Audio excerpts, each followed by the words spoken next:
আসসালামু আলাইকুম। প্রতিদিন তেল মশলাযুক্ত খাবার খেয়ে মুখের স্বাদ নষ্ট হয়ে গেছে বা স্বাস্থ্য নিয়ে চিন্তিত? তাহলে আজকের রেসিপিটি আপনার জন্য। তেল ছাড়া মাত্র কয়েক মিনিটেই সহজেই তৈরি করে নিন দারুণ সুস্বাদু এবং স্বাস্থ্যকর এই ব্রেকফাস্টটি। তাহলে আসুন দেরি না করে ঝটপট দেখে নেওয়া যাক। প্রথমে একটা ব্যাটার বানিয়ে রেডি করে নেব। তার জন্য একটা বোল নিয়েছি, আর এই বোলের মধ্যেই নিয়ে নিচ্ছি মেজারিং কাপের 1.5 কাপ সুজি। এখানে আমি 1.5 কাপ সুজি নিচ্ছি। প্রথমে 1 কাপ নিলাম, তারপর আরও হাফ কাপ দিয়ে দিলাম। আর নিচ্ছি ওই একই কাপ মেপে 1 কাপ টক দই। আমি প্যাকেট টক দইটাই ব্যবহার করলাম। প্যাকেটের যে টক দইটা পাওয়া যায় সেটাই আমি ব্যবহার করলাম।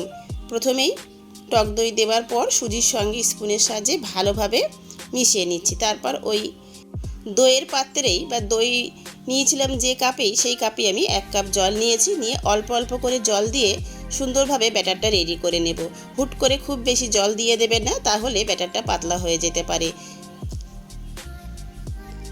আর দই কতটা পাতলা বা গাঢ় সেই হিসেবেই জলের পরিমাণ কম বেশি লাগতে পারে, সেই আন্দাজেই অল্প অল্প করে জল দিতে হবে। এখানে আমি দিয়ে দিলাম আন্দাজ মতো লবণ। এবার 4 থেকে 5 মিনিট ভালোভাবে এইভাবে একটু ফেটিয়ে নিলাম।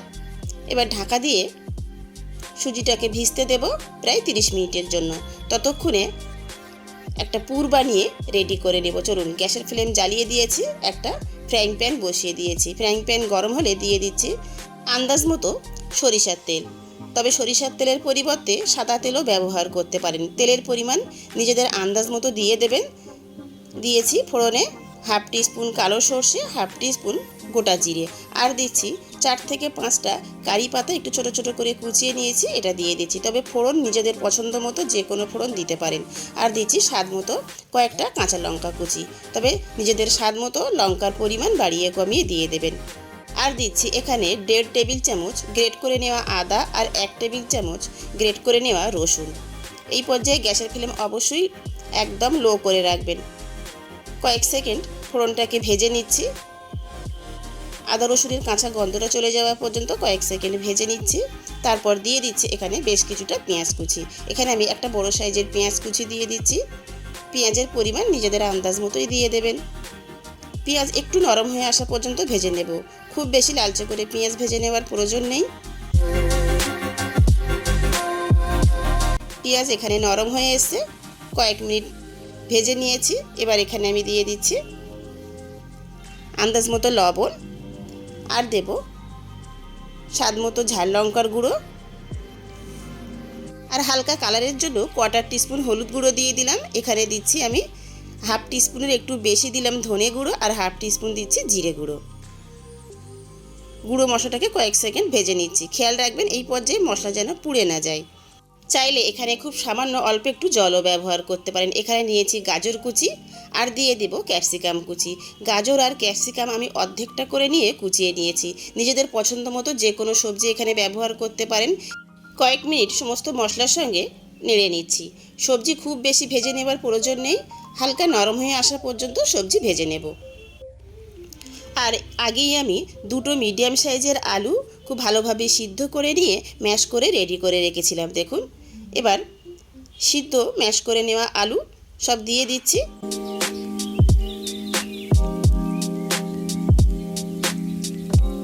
এবার খুব ভালোভাবে নেড়ে নেব। প্রায় 4 থেকে 5 মিনিট সমস্ত সবজি মশলার সঙ্গে এইভাবে নেড়েচেড়ে মিশিয়ে নিতে হবে। ব্রেকফাস্টে বা ডিনারে খাওয়ার জন্য হোক অথবা টিফিনে দেওয়ার জন্য হোক, খুব সহজেই আমার মতো করে বানিয়ে নিতে পারেন। কয়েক মিনিট খুব ভালোভাবে মিশিয়ে নেওয়ার পর এখানে আমি চটপটা স্বাদ নিয়ে আসার জন্য দিয়ে দিচ্ছি হাফ টিস্পুন চাট মশলা। তবে চাট মশলার পরিবর্তে আমচুর পাউডারও দিয়ে দিতে পারেন, হাফ টিস্পুন। আর যদি আমচুর পাউডার বা চাট মশলা কিছুই না থাকে হাতের কাছে, তাহলে গ্যাসের ফ্লেম অফ করে দেওয়ার পর সবশেষে হাফ টিস্পুন পাতিলেবুর রসও দিয়ে দিতে পারেন। আর এখানে নিয়েছি 1/4 টিস্পুন গরম মশলা গুঁড়ো, আর দিচ্ছি বেশ কিছুটা ধনেপাতা কুচি। এবার সব কিছু দেওয়ার পর আরও একবার ভালোভাবে উল্টে পাল্টে খুব সুন্দরভাবে নেড়েচেড়ে মিশিয়ে নেব। আরও প্রায় 30 থেকে 40 সেকেন্ড খুব ভালোভাবে নেড়েচেড়ে মিশিয়ে নিয়েছি। এবার গ্যাসের ফ্লেম অফ করে দিয়ে নামিয়ে নেব। নামিয়ে নিয়েছি একটা প্লেটে, আর ঠান্ডা হতেও দিয়েছিলাম। প্রায় ঠান্ডা হয়ে এসছে। এবার এখান থেকে কিছুটা অল্প অল্প করে নেব, এইভাবে গোল করে নিয়ে একটু চ্যাপ্টা চ্যাপ্টা করে নেব এইভাবে। দেখুন একটা বানিয়ে নিলাম। আমি আরও কিছুটা একই রকমভাবে বানিয়ে প্লেটে রেডি করে রাখবো, যাতে ব্রেকফাস্টটা খুব ঝটপট বানিয়ে নিতে পারি।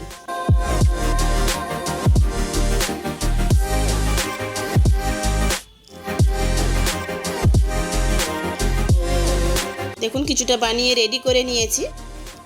দেখুন এবার এখানে নিয়েছি একটা ইডলি স্ট্যান্ড। ব্রেকফাস্টটি রেডি হবার পর যাতে ইডলি স্ট্যান্ড থেকে খুব সহজেই ছেড়ে আসে, তার জন্য আমি ব্রাশের সাহায্যে একটু সাদা তেল এইভাবে ঘষে ঘষে লাগিয়ে নিচ্ছি। তবে যাদের কাছে ইডলি স্ট্যান্ড নেই তারাও কিন্তু খুব সহজেই এই ব্রেকফাস্টটি বানিয়ে নিতে পারবেন। সবার বাড়িতেই তো স্টিলের বাটি থাকে, একটু ছোট সাইজের বাটি দেখে নিয়ে নেবেন। দেখুন এখানে আমি বাটি নিয়েছি, কয়েকটা বাটিতেও আমি বানিয়ে আপনাদেরকে দেখিয়ে দেব। সেমভাবেই কয়েকটা বাটিতে আমি সাদা তেল ঘষে লাগিয়ে নিচ্ছি। এখানে গ্যাসের চুলায় একটা পাত্রে বেশ কিছুটা জল গরম হতে বসিয়ে দিয়েছি। ওদিকে জল গরম হতে থাক। এবার এই যে সুজির ব্যাটারটা রেডি করে নিয়েছিলাম সেটা আমি ঢাকনা খুলে নিয়ে একটা স্পুনের সাহায্যে খুব ভালোভাবে একটু নেড়ে নিচ্ছি। তারপর এখানে দিয়ে দিচ্ছি 1 প্যাকেট ইনো। যে কোনো ফ্লেভারে ইনো এখানে ব্যবহার করতে পারেন, তবে ইনোর পরিবর্তে বেকিং সোডা বা খাওয়ার সোডাও ব্যবহার করতে পারেন, অথবা বেকিং পাউডারও ব্যবহার করতে পারেন। বেকিং সোডা ব্যবহার করলে 1/4 টিস্পুন ব্যবহার করবেন, আর যদি বেকিং পাউডার ব্যবহার করেন তাহলে 1 টিস্পুন ব্যবহার করবেন। খুব ভালোভাবে মিশিয়ে নিয়েছি। ইনো দেওয়ার পর আরও 1 টিস্পুন জল আমি ব্যাটারের মধ্যে ব্যবহার করে খুব সুন্দরভাবে মিশিয়ে নিয়েছি। এবার ইডলি স্ট্যান্ড নিয়ে নিচ্ছি। দেখুন এখানে প্রথমে আমি 1 টিস্পুন দিলাম। এবার আলুর পুর থেকে যে টিক্কিগুলো বানিয়েছিলাম সেখান থেকে একটা টিক্কি দিয়ে দিলাম এইভাবে। দেখুন এবার উপর থেকে আরও 1 টিস্পুন সুজির ব্যাটার দিয়ে দিলাম, দিয়ে এইভাবে একটু আলুর পুরটাকে বা টিক্কিটাকে ঢেকে দিলাম এইভাবে। ব্যাস দেখুন খুবই সহজ, প্রত্যেকটাই আমি একই রকমভাবে রেডি করে নেব।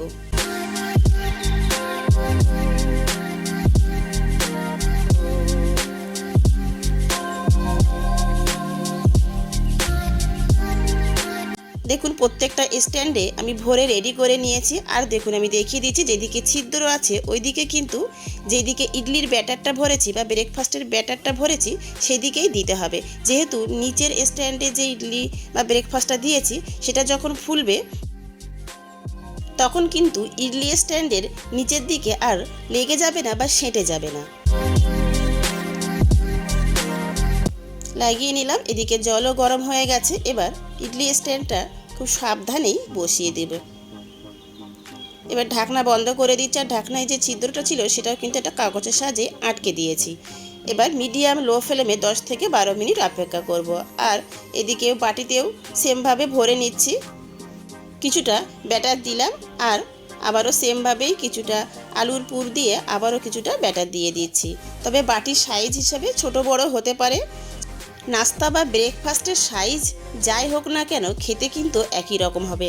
আমি পাশের চুলায় আরও একটা পাত্র বসিয়ে বেশ কিছুটা জল গরম হতে বসিয়ে দিয়ে বাটি 3টে আমি বসিয়ে সেমভাবে স্টিম করে নিয়েছি। আর এদিকেও প্রায় 10 থেকে 12 মিনিট হয়ে গেছে। এবার ঢাকনাটা খুলে নিয়ে একটা স্টিকের সাহায্যে একটু চেক করে নেব। দেখুন স্টিকটা একদম ক্লিন এসছে, মানে এখানে আমাদের ব্রেকফাস্টটা একদম রেডি। এবার খুব সাবধানেই স্ট্যান্ডটাকে উঠিয়ে নিলাম। একটু ঠান্ডা হতে দেব, তবে খুব বেশি ঠান্ডা না, হালকা ঠান্ডা হলে আমি ছাড়িয়ে নেব। আর বাটিগুলোও কিন্তু উঠিয়ে নিয়েছি।